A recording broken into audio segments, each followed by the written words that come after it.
Hi hello అందరికీ. మీలో ఎంతమందికి పకోడీ అంటే ఇష్టం?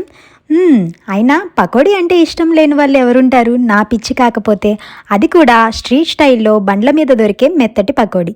ఇప్పటి పిల్లలకి స్నాక్స్ అంటే పిజ్జాలు, బర్గర్‌లు అయిపోయాయి కానీ నా చిన్నప్పుడు అవేమీ తెలీవు. స్కూల్ నుంచి రాగానే అమ్మ 10, 20 ఇస్తే వెంటనే పరిగెత్తుకెళ్ళి బజ్జీల బండి మీద పడిపోయేవాళ్ళం. మీలో ఎంతమంది 90స్ కిడ్స్‌కి ఈ ఎక్స్‌పీరియన్స్ ఉంది? అలానే ఈ మెత్తటి పకోడీని స్నాక్‌లా మాత్రమే కాకుండా కర్రీ కూడా చేసుకుంటారు. మీకు తెలుసా?